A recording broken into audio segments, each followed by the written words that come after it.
ठीक है, welcome back. तो मार्केट का क्विक अपडेट जो है आज के वीडियो के अंदर हम देखेंगे, साथ में कुछ इंटरेस्टिंग चीज़ें भी है जिसके बारे में हम यहाँ पर बात करेंगे।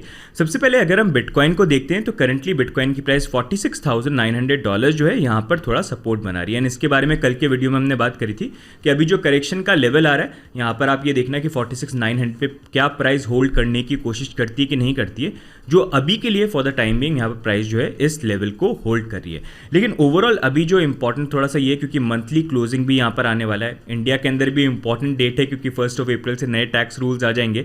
थोड़ा सा INR पेयर में अगर आप देखोगे तो थोड़ा सा सेल प्रेशर वहाँ पर कहीं ना कहीं आ रहा है। But overall I want to see कि मंथली कैंडल क्लोजिंग भी कैसे हो जाती है, क्योंकि बहुत क्लोज यहाँ पर हम आ गए हैं।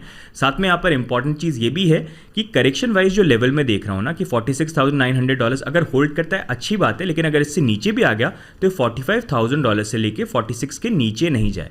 इस जोन में अगर रह के हम करेक्शन करके जंप कर जाते हैं तो that is going to be better, चाहे वो 46,900 से हो या थोड़ा इस लेवल से हो, इससे नीचे यहाँ पर प्राइस नहीं जाए।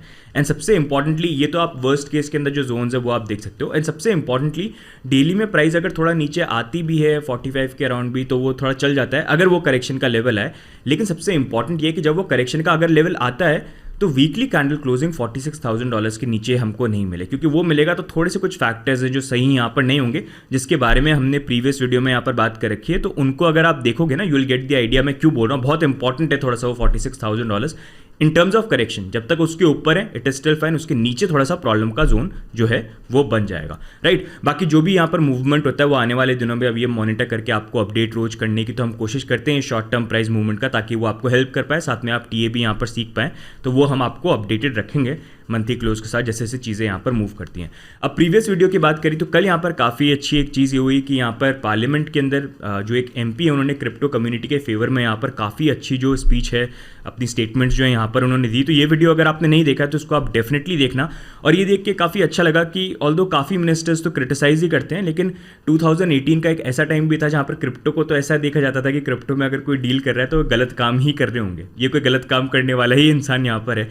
एंड बहुत कम मिनिस्टर, मतलब इनफैक्ट कोई मिनिस्टर था भी नहीं जो यहाँ पर क्रिप्टो को समझना चाहते थे या उसके फेवर में बोलते थे। लेकिन आज की डेट में ये देखना कि पार्लियामेंट के अंदर लोअर हाउस हो या अपर हाउस हो, वहाँ पर कुछ मिनिस्टर्स हैं, कम हैं लेकिन कुछ हैं जो एटलीस्ट यहाँ पर क्रिप्टो कम्युनिटी के साइड से चीज़ों को टेक्नोलॉजी पर्सपेक्टिव से चीज़ों को यहाँ पर समझ रहे हैं। तो एक चेंज है जो यहाँ पर दिख रहा है। आने वाले टाइम पे धीरे धीरे और भी लोग जो हैं कहीं ना कहीं यहाँ पर अंडरस्टैंड करेंगे। टाइम ज़रूर लग सकता है लेकिन डेफिनेटली वो चेंज भी जो है कहीं ना कहीं आएगा, जहाँ पर लोग जो पहले टेररिस्ट, मनी लॉन्ड्रिंग ये सारी चीज़ों को देखते थे, अब थोड़ा सा ये हो गया कि गैम्बलिंग करते हैं, आगे जाके टेक्नोलॉजी पर्सपेक्टिव को भी समझेंगे। बस समझने में इतनी देर ना हो जाए कि बाकी देश जो हैं वो एडवांटेज उठा जाए और हम फिर से एंड में यहाँ पर रेस के अंदर रह जाए। अब नेक्स्ट मूविंग ऑन, थोड़ा सा मैं डिफरेंट बात करना चाहूँगा लेकिन रिलेटेड ही रहेगा इस टॉपिक से, जहाँ पर अगर हम बात करेंगे नॉर्मली एज नॉर्मल पब्लिक हम चाहते क्या है, हमारा क्या रहता है मोटिव लाइफ के अंदर, ये रहता है कि यार थोड़ा नोट वोट जो है ये कमा लें अपन, थोड़ी एक ज़िंदगी जो है नॉर्मल यहाँ पर अपन जी लें। ये बेसिकली हमारा मोटिव जो है लाइफ के अंदर यहाँ पर रहता है। लेकिन अगर हम देखेंगे महंगाई जो है ये तो रुकने का नाम लेती नहीं है, ये पहले भी बढ़ती आई थी, आज की डेट में भी देखोगे आप बढ़ती आएंगी। हर एक चीज़ की अगर आप प्राइस देखोगे कितनी ज़्यादा स्काई रॉकेट यहाँ पर कर रही है। एंड वहीं पर जो आप 500 रुपये इतनी मेहनत करके कहीं पर कमाते होगे, उसकी जो परचेजिंग पावर है वो डीवैल्यू यहाँ पर हो रही है। आपको और मेहनत करनी पड़ेगी कि और नोट लेके आओ, और ये एंडलेस साइकिल है जो यहाँ पर चलता रहता है।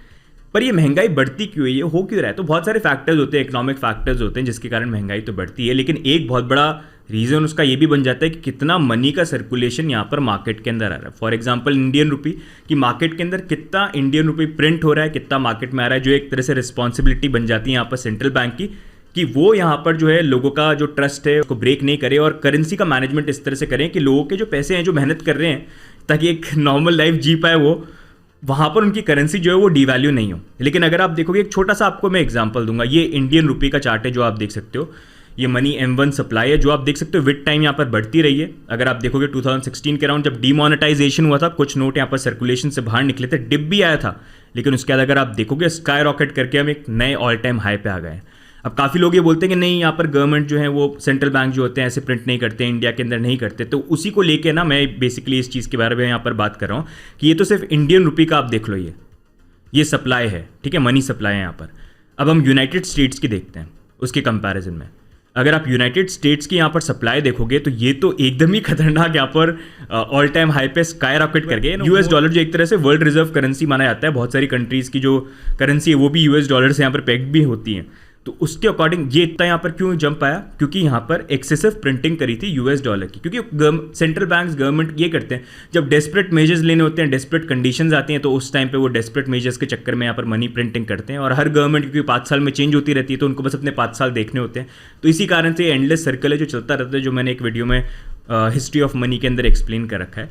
एंड उसी कारण से अगर आप देखोगे तो एक बार दिमाग में तो ये आएगा कि चलो इंडियन रुपी का अगर हम देखेंगे, चलो यहाँ पर बढ़ तो रहा है, ठीक है, ये ऊपर जा रहा है, लेकिन यूएस डॉलर का तो कितना बेकार है। इससे बढ़िया तो अपना इंडियन रुपी है, यहाँ पर चलो कम से कम इतना ही राइज हुआ, इस तरह से तो राइज नहीं हुआ। इंडिया में तो देखो प्रिंटिंग नहीं करी हमने, इन लोगों ने प्रिंटिंग करी, देखो क्या हालत है। Absolutely right. लेकिन सबसे बड़ा क्वेश्चन ये आ जाता है कि अगर इंडिया में प्रिंटिंग नहीं हुई और ठीक है चलो सर्कुलेटिंग सप्लाई जो दिख रहा है हमको यहाँ पर, जो एक तरह से जो मनी सप्लाई है वो बढ़े जा रही है, वो दिख रहा है, तो कहीं ना कहीं से तो ये आ रहा है मनी जो भी है जो बढ़ रहा है यहाँ पर, ठीक है। एंड उसके कंपैरिजन में अगर आप देखो कि यूनाइटेड स्टेट्स में चलो ज़्यादा एक तरह से प्रिंट हो गया, इन अ वे यहाँ पर कहीं ना कहीं इंडियन रुपी जो है यूएस डॉलर के अगेंस्ट में स्ट्रांग होना चाहिए था ना। जब इतना जंप आ गया, जब उन्होंने इतना ज़्यादा प्रिंट कर दिया, लेकिन इंडिया में जो है हमारा सेंट्रल बैंक प्रिंट ही नहीं करता, तो बहुत कम सोच समझ के करता है, तो इंडियन रुपी स्ट्रांग होना चाहिए था ना। लेकिन अगर आप यहाँ पर चार्ट देखोगे यूएस डॉलर के कंपैरिजन में इंडियन रुपी, तो आप देख सकते हो यहाँ पर यूएस डॉलर यहाँ पर महंगा हो जा रहा है, जबकि उन्होंने इंडियन रुपी से ज़्यादा यहाँ पर प्रिंटिंग करी है।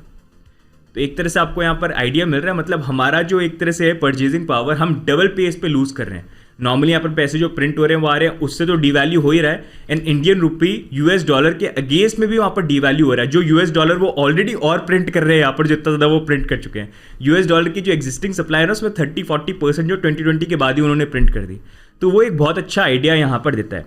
And on top of that, ये जो पैसा होता है किसका होता है, पब्लिक का होता है। लेकिन अगर आप देखोगे ऐसे केसेस तो रुकते नहीं है। ये रिसेंट यहाँ पर एक आर्टिकल आया टाइम्स ऑफ इंडिया का, जहाँ पर वो बोल रहे हैं कि इंडिया लूज करता है 100 करोड़ बैंकिंग फ्रॉड के अंदर हर दिन।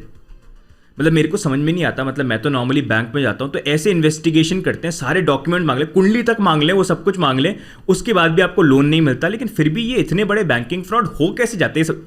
आम इंसान जिसको चाहिए होगा उसको तो पैसे कभी नहीं मिलेंगे, लेकिन ये फिर करता कौन है, ये फ्रॉड कौन करता है, एक बहुत बड़ा क्वेश्चन है। एंड जब ये फ्रॉड होते हैं तो होता क्या इन दी एंड, ये पैसा किसका होता है, पब्लिक का ही होता है ना। जो लोग पैसे डिपॉजिट करते हैं बैंक के अंदर, वही यहाँ पर लोन आउट करते हैं दूसरे लोगों को, और उसी चीज़ को अगर आप देखोगे फिर केसेस आते हैं, विजय माल्या, नीरव मोदी जैसे, जो वही पैसे जो है यहाँ पर लेके चले जाते हैं। इन दी एंड सफ़र किसको करना पड़ता है, सफ़र हमको ही करना पड़ता है। एंड सबसे सरप्राइजिंग चीज़ ये है कि बैंक्स के साथ ये फ्रॉड आए दिन आते रहते हैं। कितने केसेस हमने देखे हैं, ये सिर्फ इंडिया में नहीं है, बाहर भी होता है, लेकिन उनके ऊपर कभी भी ना कोई ऐसा स्ट्रिक्ट एक्शन नहीं लिया जाता। उनके लाइसेंसेज ऐसे कैंसिल नहीं किया जाता कि बंद करो, निकलो आप यहाँ से, ऐसे कोई एक्शन नहीं लिया, क्योंकि ऐसा स्ट्रिक्ट एक्शन लिया जाए तो ऐसी चीज़ें होनी भी कम हो जाए।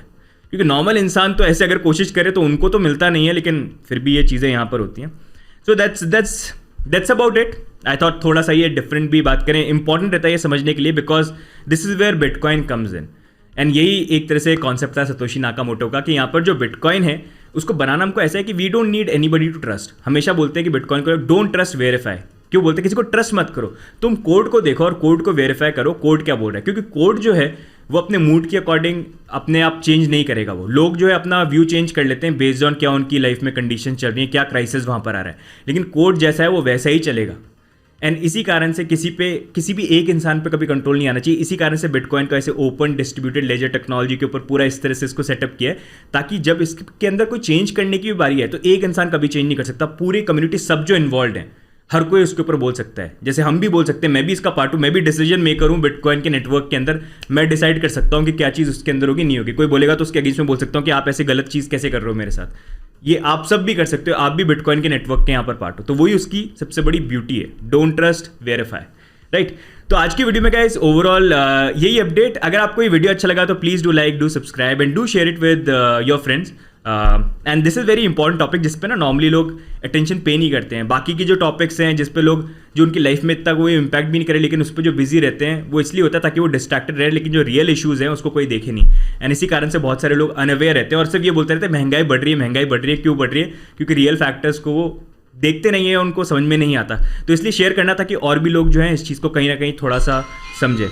ओके, तो मेरा कॉल भी आ गया guys, thank you so much. तो आज की वीडियो में इतना गाइज, लाइक करना, सब्सक्राइब करना, वीडियो अच्छा लगे तो शेयर भी करना। बाकी मिलेंगे हम नेक्स्ट वीडियो में, और आपके कमेंट्स क्या हैं वो भी कमेंट्स में डाल के बताना। मिलेंगे नेक्स्ट वीडियो में, तब तक के लिए bye and take care, bye bye.